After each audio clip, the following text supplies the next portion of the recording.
I've not, I heard from him earlier this week, he said he would be.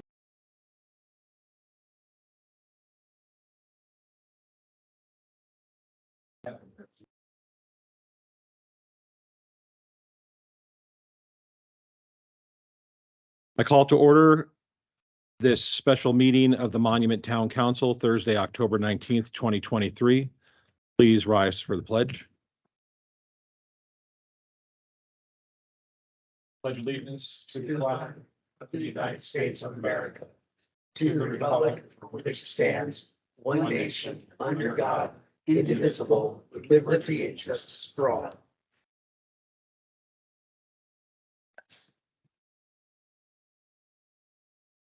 Ms. Hogan, will you take roll, please? Mayor LaKind, Here. Mayor Pro Tem, Mayor Pro Tem King, it's been a Here. while. Councilmember Abbott. Here. Councilmember Fiorito is noted absent. Councilmember Kimple, Here. Councilmember Chronic, Here. Councilmember Romanello. Here. Okay. First up, do we have any disclosures of conflicts of interest from anybody? No? Okay. We'll move on to ordinance number 23, 2023, an emergency ordinance temporarily suspending the enforcement of subsection 18.06.250A5 Monument Municipal Code prohibiting signs within, over, or upon a public right-of-way. Mr. Cole, this is yours to present. Are you Yes, sir. able to? Excellent. We can hear him. Great, thank you. And I would welcome other staff to jump in at times if they need to help cover some of this. First, this is proposed as an emergency ordinance if you want to go forward. And let me just start off by saying I think this is mostly a policy discussion for the council, and I'll explain a little bit what I mean by that. But if you choose to go forward, the way this is currently set up is as an emergency ordinance, which would take effect immediately. This is under authority, relatively new authority for you of your charter, and again, allows under emergency circumstances an emergency ordinance to take effect immediately upon approval. Now, approval does require a 3/4 vote of the members of the council that are present at the meeting.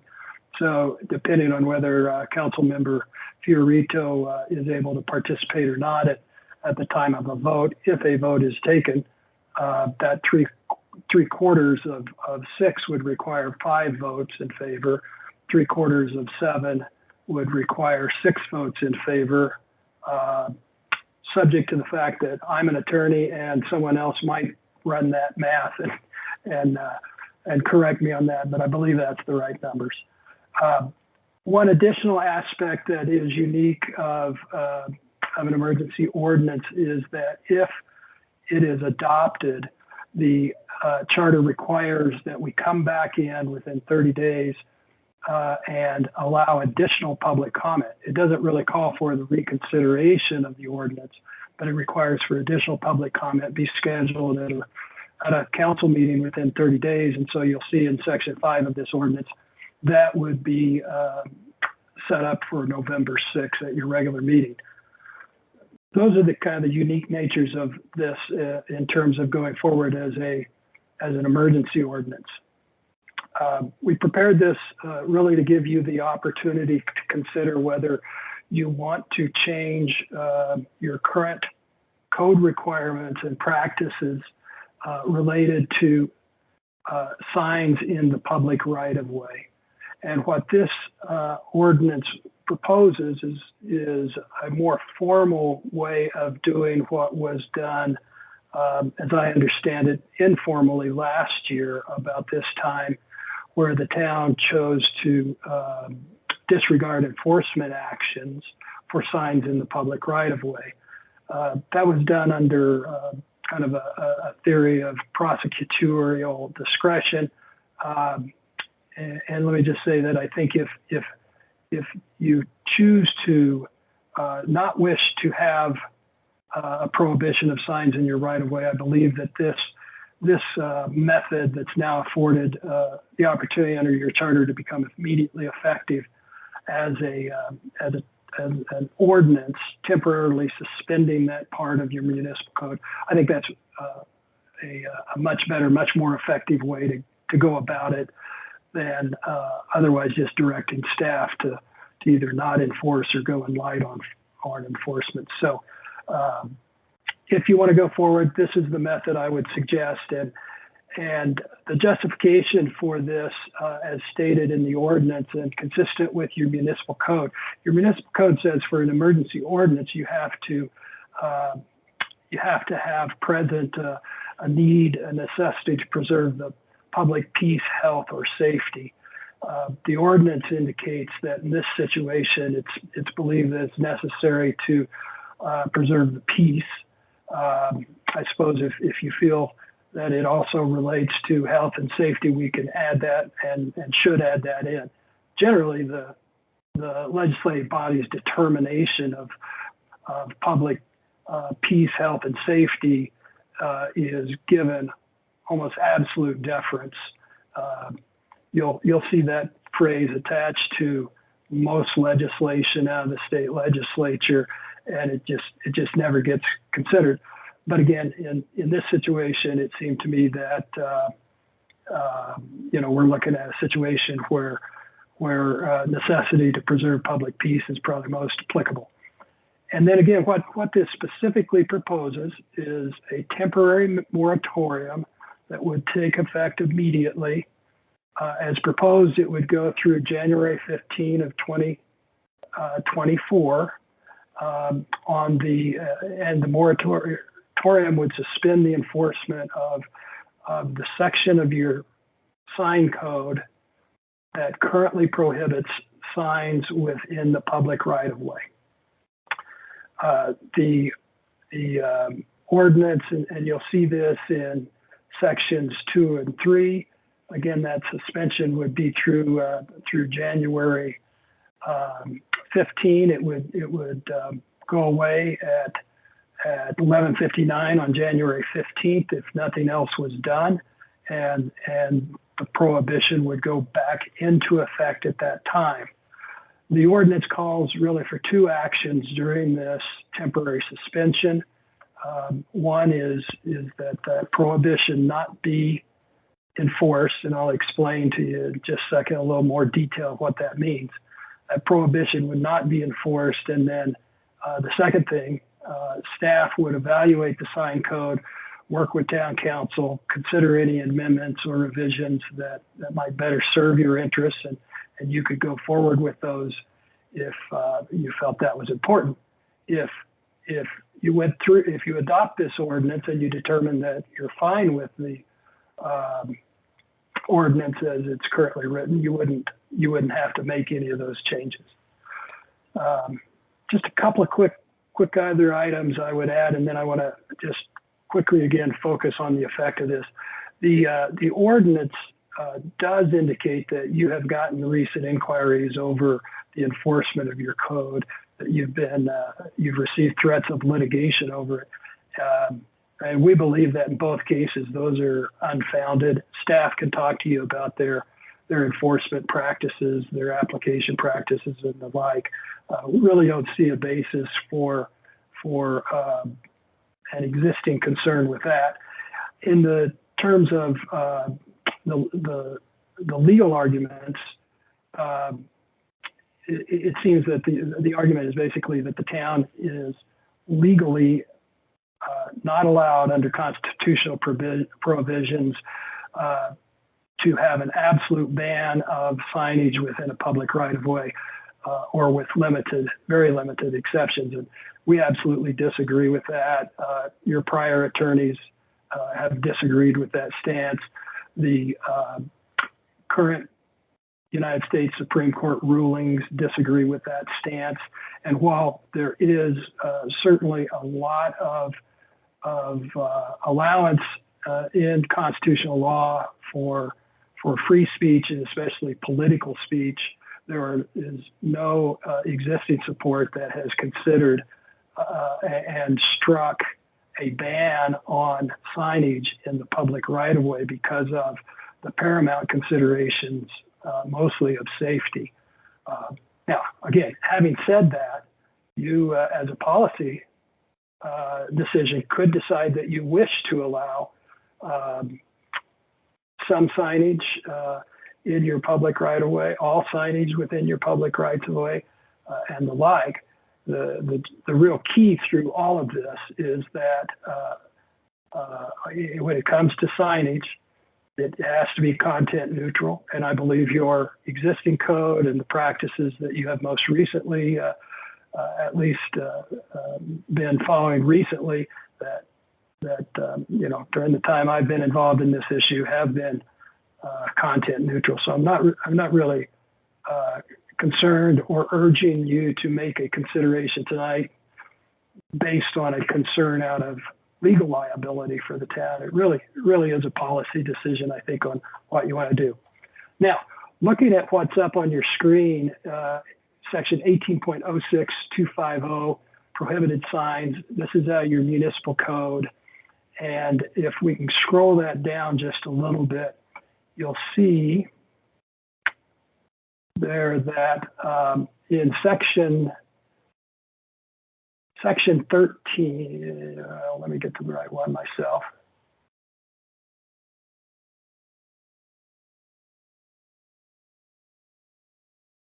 So in section 5, excuse me, if you can scroll back up, subsection A5 is the provision that if you went forward with this ordinance, section A5 would be temporarily suspended for this approximately 90-day period. And section 5 is the prohibition of signs within the public right of way. And so you can see the language of that. There's some exceptions that currently allow some signage within the public right of way. And I would say those exceptions, as you can see, are none of them are content based. They're all based on the type of sign, or an awning sign is a type. It doesn't control the content of it. Canopy sign, that's a type of sign that does not have a content control, et cetera, et cetera. But the primary point here is that subsection A, the following types of signs are prohibited, and then A5, any signs other than traffic control signs, which have been recognized as valid by judicial decision. Any other sign other than a traffic control sign is currently prohibited in the public right of way with those minor exceptions. That would now go away, and that would open up the opportunity to put signs in the public right of way. Now, if we could scroll down to 18.06240, up or down, whichever. Mr. Cole, can you hang on for one Sure. second? Councilmember Fiorito's just walked in. We're going to start all over again for him. Just kidding. Stand for the pledge. Say stand first. Yeah, reading's fine. Okay, go, that's okay. Go ahead and continue, Mr. Cole. Okay, yeah. So now if on the screen, if we can go to section 18.06240 of the code. Hang on, we're not there yet.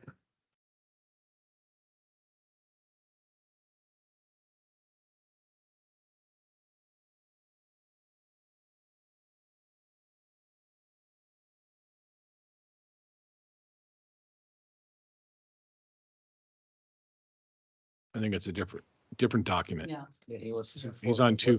What subsection? 240. There you go. No. After 240? Yeah, yeah, What part? that's Yeah. correct. There we go. And if we could scroll down to A13, well, let's stop right there for just a second. You'll see exempt signs. Under A, generally the following types of signs are exempt from sign permit requirements. subject to the provisions of this section. Exempt signs include, and now if we can scroll down to 13.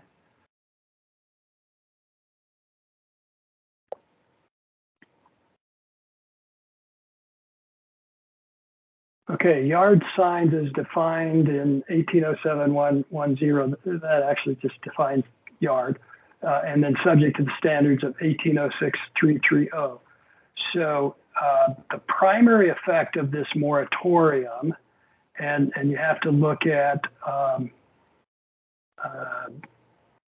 to connect all, these dots a little bit, you have to look at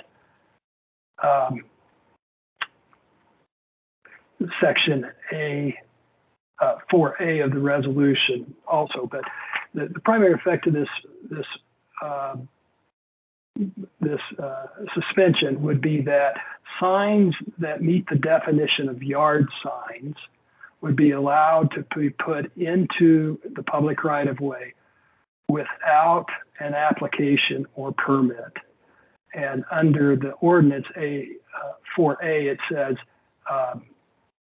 that we're suspending the 250 provision, and that the requirements that signs be located on private property or with owner consent, which are the requirements in this subsection 13 out of 1806-330, those don't apply. So it opens up the opportunity for a sign meeting the dimensional and structural definition of a yard sign to go within the public right-of-way without the consent of the public right-of-way owner. And on that point, I think just add one more thing for you to just make sure you recognize. Not all of the rights of way within the town are owned by the town. So even if you went forward with this ordinance and temporarily suspended this, to the extent you have CDOT or El Paso County right-of-way within the town, although the town would not be able to enforce its prohibition, if those entities as property owners or regulatory bodies have regulations or ownership limitations that would prohibit, they could still go out and pull signs or otherwise enforce their requirements. You would not be, though.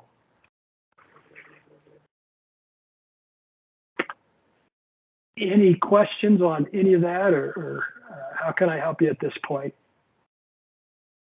Okay.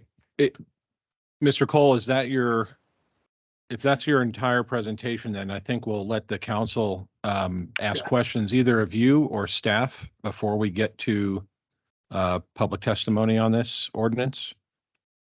Is there anybody who would like to start off? Okay, so I remember prior to the last election, the then Board of Trustees, there was this discussion about signage and about enforcement or non-enforcement, what to do, what can be done, what can't be done.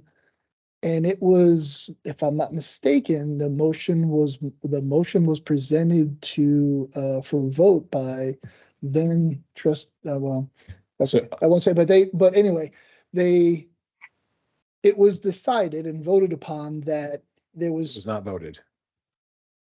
So I watched the video today. yeah, It was direction provided by the Board of Trustees to town staff yeah, and the police department to not enforce this particular code yeah, to suspend, temporarily. suspend, and then, But it was not a vote. okay, so it wasn't a vote, but it was direction to not enforce. Correct.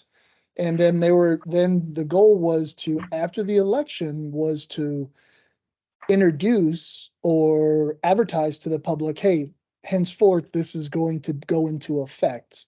And I remember that I thought that we talked about it, or for some reason I recall that we had mentioned something about that in the beginning of this year about, hey, when are we going to kind of talk about the sign thing? I could be wrong, but I thought, or maybe it was a sidebar or something, but so now we're back to this, whether to do the ordinance to suspend once again, suspend or remove, but yet we can't dictate in what I call the four corners, where El Paso County owns that area, them clearing signs because of safety issues in those areas. So this would only be for Monument owned public. Yeah, just Owned. on a monument right away. Yep, county controls theirs and the state controls theirs. So, can I ask a dumb question? How is it that CDOT and El Paso County have no issues, or anybody else have no issues enforcing sign ordinances, but I don't understand why this is difficult. So I guess I'm not the sharpest crayon in the box, so someone help me understand why is this an issue where I'm lost. Someone help me find my way. Because I'm not sure why this is an issue. It's not an has to issue. do with CDOT and El Paso County. It's not Yeah, an I issue can- for staff. Staff has Okay. clear direction and has been following the ordinance ever since we went back to Okay. following the ordinance. So there's no. Right. Right. Yeah, we Yeah, go I- out and pull them one day and they're out the next day. Exactly. I mean, Exactly. it's Yep. whack-a-mole, but we have Right. an ordinance. Staff are enforcing it. So, and so is El Paso County, and so is CDOT. My sign disappeared when I put my sign up during the election at 105 and Baptist, or 105 and I-25. Rightly so, right? Lots of others. So I guess I'm confused. Mr. Cole. Yeah, Go ahead, Mr. Cole. Mr. Cole. Yeah, I just wanted to kind of frame the answer to that. It's not a difficulty. It's in enforcing the code, I believe. I think, again, your code meets legal standards.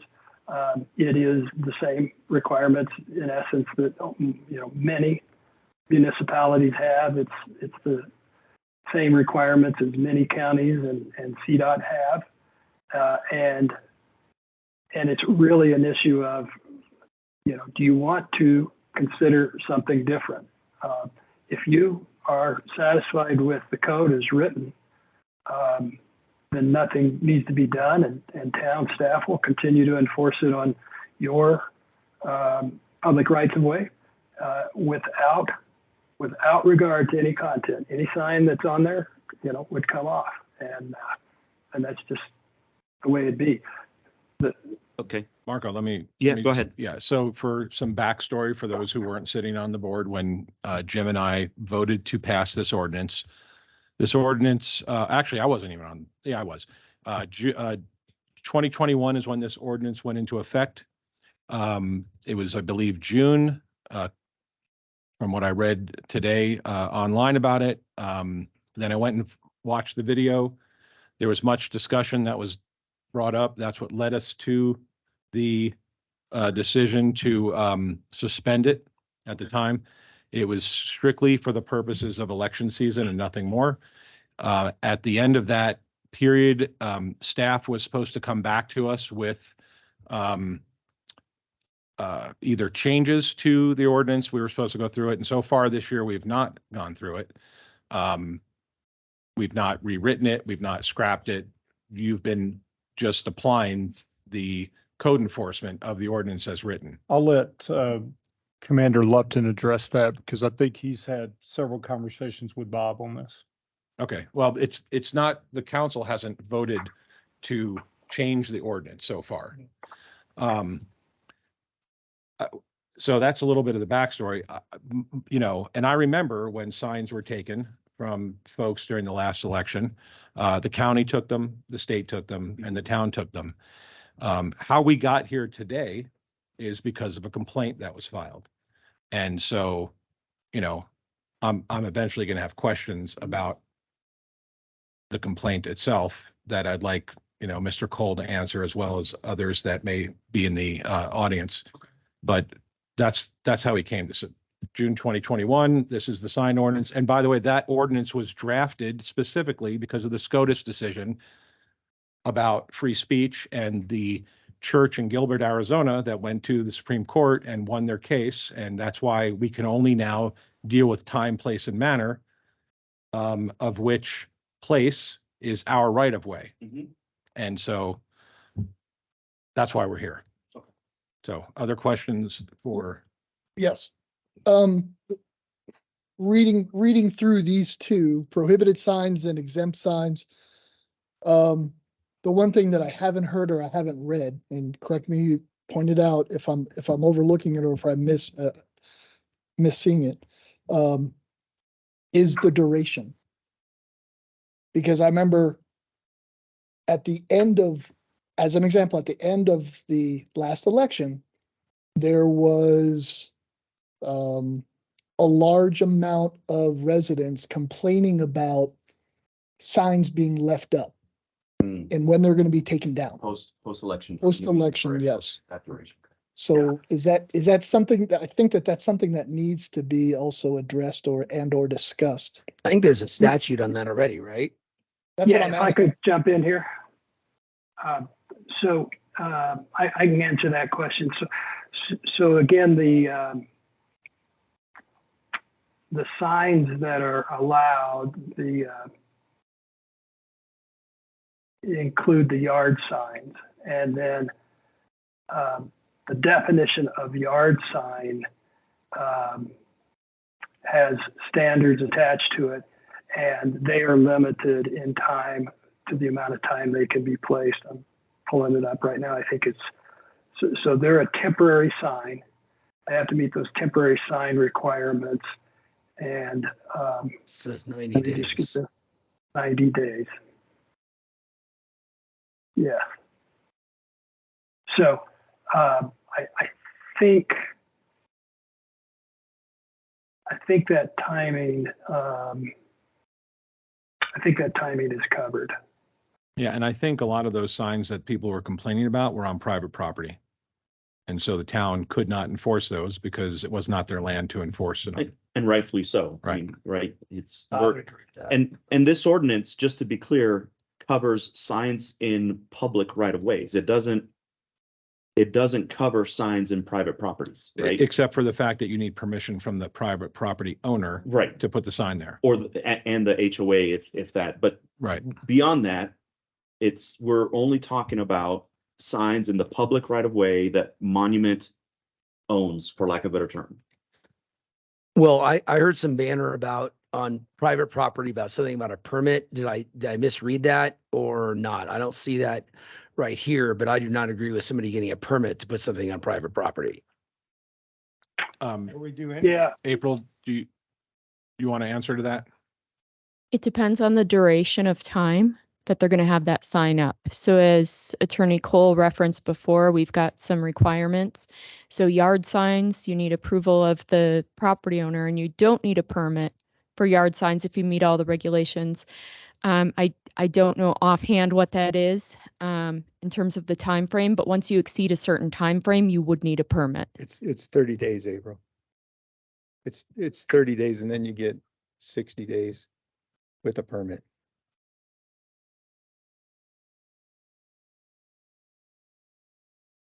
Okay.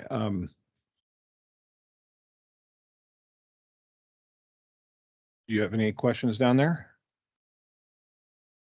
Comments? Well, I'm looking, Or Staff? I'm looking at 18.06.330. And then under number 3, it says, the purpose of temporary signs is to display messages for a temporary duration. Temporary signs shall not be used as a subterfuge to circumvent the regulations that apply to permanent signs or add to permanent signage in addition to that which is permitted by section 18.06.310. Temporary signs should be removed before 90 days after first being placed unless otherwise specified therein. What would define a temporary sign versus not a temporary sign on private property? We have a portion in our code that identifies the different types of temporary signs that you can have within the different districts. So you have to look under yard signs, in the residential and or non-residential properties, and then it'll identify in there the additional requirements on time frame. So you have to look beyond just that temporary sign. You have to look at the type of signage. So we have different requirements for banners versus yard signs. So et here's the cetera. thing though, we're specifically going to be voting on or not voting on an ordinance related to only the right of way, not private property. Okay. As indicated. So I know there's some things that people want to say up here. I would like to give the public an Mhm. opportunity. I just have one more question because I thought, and it could, again, could be mistaken, but I thought that there was a state regulation regarding political signs of how the duration of political signs, like There is. after the election's over. Not political. The state can't regulate the language of the sign. No, the duration. Oh, After an election, there is. Yeah. There is. Because we're just saying 90 days. I think that for those specific signs, I think it's much. Let's be clear. This moratorium, if it passes, has nothing to do with political signs. It has to do with temporary signs in the right of way for a period of time. We cannot control content. They could be garage sale signs. They could be my car is for sale sign. They could be, I don't like Ken signs. I see those every day. I see them every day. Yeah, for money. That's what. All right, so because it's public hearing, if there is anybody who would like to speak for or against this ordinance, that's in the room here, I'd like to give you the opportunity to come up and speak.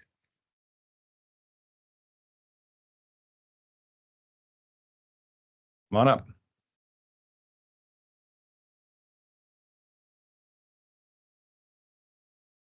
My name is Amy Stevens.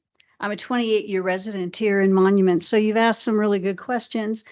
My husband used to serve on town council, and I think he remembers having an issue in 2022 saying, hey, look, after election, you have to look at this ordinance, because he was not in support of it.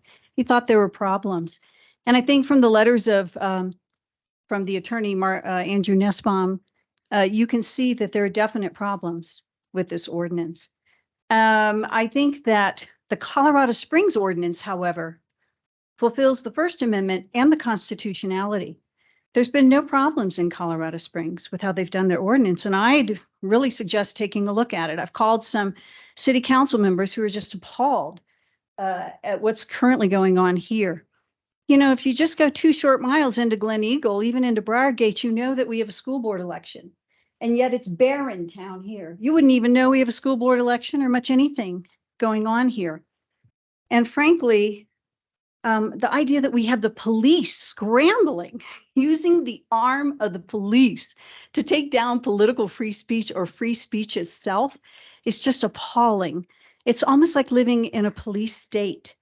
You know, signs let us know what issues are going on. I had no idea that Westcott was looking at 6A till I kind of drove by it and went, wow, I wonder what that's about, until it was taken down by the police. But signs let communities know what is going on, what candidates we like, who we're for, what a mill levy, and they do all of that. And I think holding a meeting that you're suggesting in November, it is important, most certainly is important to get a town input. However, I promise you, any ordinance that comes out of the meeting that violates the First Amendment, you actually will have a threat of lawsuit, just as this ordinance made so clearly by Andrew Nussbaum shows you, you are violating the First Amendment and political free speech on a number of different issues. I don't know what you think next year for the 2024 presidential elections, but I think no matter what party you're with, if we think we're going to restrict this and restrict from the right of way presidential signs, I think you're headed for trouble. The other thing that I think is important, that the bright light, if there is a bright light, and I think there is a bright light, is that these actions are so egregious that a new First Amendment group is forming with the brightest legal scholars in the state to address the First Amendment. And that is the freedom of speech, religion, press. And we're going to have the brightest minds in all of those. And former Senator Mark Hillman is going to be heading up Coloradans for the First Amendment. It's going to prevent Coloradans across the state from little dictators who are going to say, hey, this is what you can and what you can do, and this is what you can and can't have on your private property. I'm going to leave you with a case today. It was filed in federal court last week in Brozier County, Louisiana, where the town council called a veteran's questioning of transparency disruptive speech. And I'm leaving this with you as a certain resolution that was aimed at myself and 2 other members of this council, of this monument. It mirrors this free speech case that was filed last week in Louisiana. And if I'm you, I would hastily change your resolutions. And I really think that you really want to honor citizen free speech. I think that you need to pay attention to Andrew Nussbaum's letter, and I encourage you to follow it. I thank you for your time. Is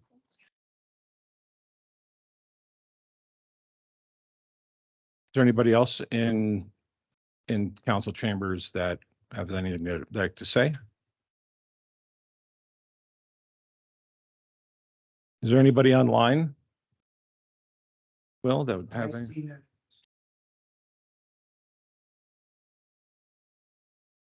Okay.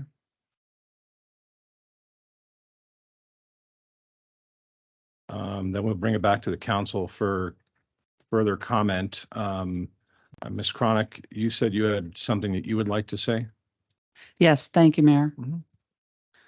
Once again, council's faced with spending precious resources, in some instances substantial dollars, always time unpaid, to respond to blatant bullying by a small group of unknown citizens calling themselves monument citizens for the First Amendment. I'll go out on a limb and venture that everyone in this room would qualify for supporting the First Amendment. The group has now clearly demonstrated how far sour grapes can be pressed without yielding 1 drop of liquid. Although I likely will agree with our very competent attorney when a recommendation is made regarding the ordinance, I will voice my concerns for the record. First, the accusation that the town is discriminating in its enforcement of its sign ordinance is clearly just an accusation, since no physical evidence has been presented to support it, only hearsay and opinion. Second, the allegation that the sign ordinance was only recently instituted for the first time is wholly incorrect and once again lacks verifiable evidence. Third, I would offer the following analogy to these claims. A friend of mine, we'll call her Mary, blew through the stop sign at 3rd and Beacon Light. She had previously lived in Monument for over 10 years and knew it well. When I commented on her action, she was very upset, and we have since called it Mary's stop sign. There was no one around to issue a summons, and indeed, none was given. Since that stop sign was not adhered to in this instance, and using similar logic presented by MCFA, Mary doesn't need to stop at the sign any longer since the code was not enforced. Or, should she be cited for not stopping in the future, she should use the defense, and here I paraphrase from the attorney's letter, 1, Monument's history of non-enforcement, combined with 2, its decision to begin enforcing is discriminatory and thus is a violation of her rights. Though the circumstances are vastly different, the concept and application are the same. The suggestion that when an ordinance is not cited, thus its future enforcement is invalidated, can only be construed as false. Otherwise, every time one speeds, ignores a stop sign, steals from a store, commits any crime at all in violation of applicable laws, and there's no one to catch them, those laws are hence rendered invalid and, according to our current instance, unenforceable. Extrapolate the example and include the current situation, and any law not enforced consistently, Big Brother would need to be watching, becomes unenforceable and a violation of people's rights. Anyone caught breaking a law that has been deemed unenforceable should therefore claim to be innocent because the enforcing agency has chosen to be selective with every previous instance not impeached. Finally, I fully understand the threat made by MFCA's attorney to litigate if the town does not comply with MFCA's demands and the ultimate cost to the town and its taxpayers, of which we are all one. I loathe the notion that this approach will become the norm and that this group of people who lost an election a year ago will continue to harass the town with its petty, expensive actions that will require more taxpayers' dollars to fight. This appears to be a never-ending battle for a glass of good wine with nothing but inferior grapes. Thank you. Thank you, Ms. Chronic. Mr. King? I also have a statement, but before I do, I would like to make note that Mrs. Stevens' husband, Ron Stevens, voted to approve this code as written, which prohibits all temporary signs in the right of way. Because this complaint was filed, I just like to try to determine, and Mr. Cole will, if you listen to these statements, there's probably a lot of input you would like to make. The purpose of the statement is going to be established standing or lack of standing. The complainant is Monument Citizens for the First Amendment, which appears to be an issue committee, yet there is no filing with the Secretary of State, either as an issue committee or a business entity. This quasi-issue committee has never applied for a sign permit, nor has ever had any signs removed from the public right-of-way, as far as I can tell. This issue committee or their attorney has not been damaged in any way by the existing sign code and never requested any sign placement or ever had any sign removed by the town and never made any application. The complaint references Tom Olmsted, a candidate for D38 school board. Yet there has been no complaint filed by Mr. Olmsted on this matter, only an email stating the dissatisfaction of the denial to place signs in the public right-of-way. It should be noted that every other candidate respected the sign ordinance, never requested a sign permit, never installed signs in the public right-of-way, except for the claim of one sign by Mr. Schwartz in one location that has never been documented. The complaint filed by Monument Citizens for the First Amendment claims that political signs were targeted and confiscated by the town. In fact, they were not, because there were no political signs placed in the right-of-way until after the permit by Mr. Olmsted was rejected, and he took it upon himself, or this group did, to place signs in the right-of-way, and his were the only signs placed. The Monument Sign Code does not have a ban on political signs, nor is it discriminatory. This issue brought up by the Monument Citizens for First Amendment rights is not valid. Yard signs are in fact permitted in all residential areas and a few others without permits, but not in the right-of-way. The town removes signs as needed from the right-of-way, and the letter from Mr. Nussbaum demanded that all signs be removed, and to the best of my knowledge, they have been. There is not a police force investigating where every illegal sign is placed. They are confiscated at time and resources permit, or as complaints are filed. El Paso County and CDOT have the same code with regards to signs in the right-of-way and will confiscate them as time and resources permit. Currently, there are signs littered in the county right-of-way east of Baptist Roundabout, and they have been there for months. With regards to the complaint naming sandwich boards and awnings in the right-of-way that are allowed signage, per the Supreme Court ruling on signage, location is a valid standard, and those signs are permitted in a limited area, but they could in fact contain a political message in those areas, as content is not restricted, only location. Mr. Olmsted's email claims that for the last 4 election cycles, the sign code was not enforced, yet he's only lived in Colorado less than 2 years, so I highly doubt that he could prove that statement. The previous council relaxed the sign code enforcement temporarily during the last election cycle for their benefit, and since council has never been asked an opinion on the sign code, it should be assumed that the current ordinance stands. This claim has no standing, in my opinion. There's no First Amendment violation, only a code that specifically does not address the issue of content. The moratorium on our sign code should not be an issue, but I agree that certain portions of the code should be looked at and modified as needed when time is available. And if the citizens petition or testify to allow signs in the right-of-way, the code can be changed.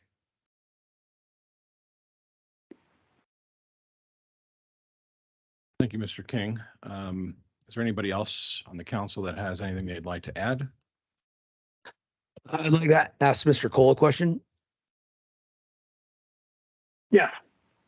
I know it's on the agenda, but if I were wanting to request an executive session to discuss this, would I be able to? Yes. Well, I would like to request an executive session to discuss this. You want legal advice? from him? Because that's going to be have to be the guideline behind it. Yeah. Is there some legal advice that he can't give in public that you want private? I don't know how to define that. Uh, I'd like legal advice regarding this issue. Okay. So if you want to go there, I would suggest the motion be an executive session pursuant to section 24.6 402(4)B for purposes of discussing specific legal questions on proposed ordinance number 23, 2023. Okay. Just, can I say one thing first before we do that? Of course. Okay.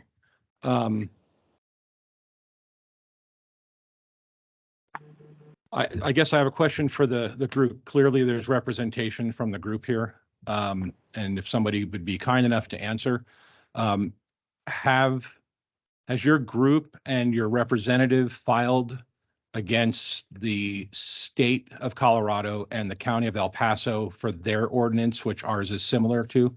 Because they take signs, they have taken signs previously, and when the county sees the signs that are on Baptist Road currently on county land, which I will be happy to share pictures with you when we return from executive session. I'm just wondering if you're prepared to take on the county and the state as well for their ordinance, or are you selecting us because of your association with people that have already been mentioned that have come after the town for the last year? Yeah, please come up. And I would also like to take note that you're not an actual resident of the town of Monument. I'm a taxpayer in D38 school district. But your membership in this group says Monument. Monument is defined by boundaries, and you're a member of this group that lives outside the boundaries of the town's limits. You are not running for an office. No. You technically have no standing to try to sue us. I just want to make that clear. You didn't have a sign removed. You didn't file an application for a sign. I'm trying to figure out where your harm is, because we have not violated the Constitution. This was actually prepared by an attorney post the SCOTUS decision. But I will let you answer the question if your group is prepared to take on the state of Colorado and the county of El Paso. What I can say is that, Can you get her name? oh, I'm sorry. My name is Hillary Brendemule. I live at 19375 Dowa Drive. I have lived in this community for over 20 years. I am not going to address an answer to your question because we have ascertained legal representation. Is And that that- representation here or online?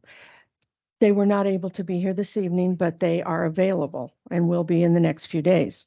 What I would like to say is that I take great offense to, is it Ms. Chronic? Yes. Okay, to Councilmember Chronic for making the absurd, incorrect assumption and statement that I or any of the other people here have been in any way involved in a group of what you call bullies, which you basically accused us of being or part of. My husband and I, and he is an attorney also and has been for 50 some years in the state of Colorado and Chicago and Illinois. And we really have not paid much attention to whatever was going on with that whole issue. It was mentioned occasionally, we heard about it in the community. We were not part of it. We did not participate in it. We made no comments about it.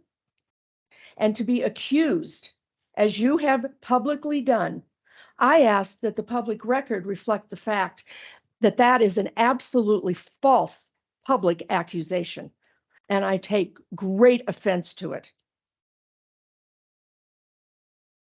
That was an assumption, and that was in fact a bullying statement, if ever there was.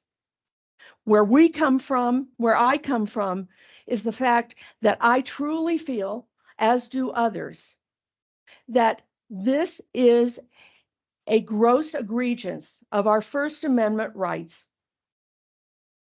And I do know that Colorado Springs, and I can't address it specifically, but I know it's accessible, that Colorado Springs does have an ordinance which does allow for public signs during political seasons. And as Mrs. Stevens did say, for many people in this community, in any community across this country, it is an avenue in which people are informed and made aware of what is going on currently in their community, of which they are taxpayers. And I consider it a great offense to impede my and others' First Amendment rights, including political signage. That's all I have to say. Thank you. Well, I would like to make a motion to go into executive session under 24.6.402.4.b for the purpose of legal advice regarding this ordinance. We have a motion. Second. We have a motion and a second. Ms. Hogan. Councilmember Kimple,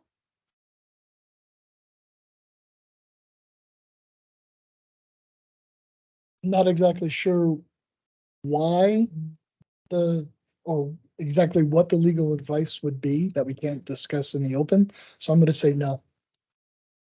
Councilmember Chronic, Yes.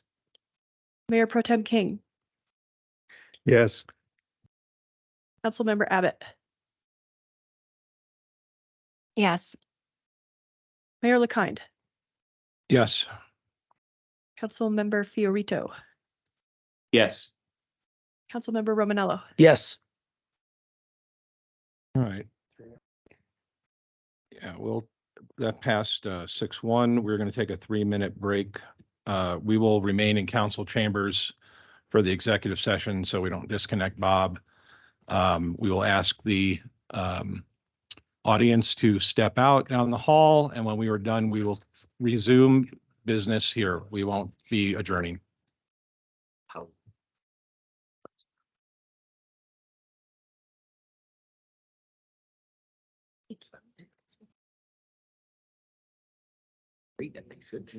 So basically what they're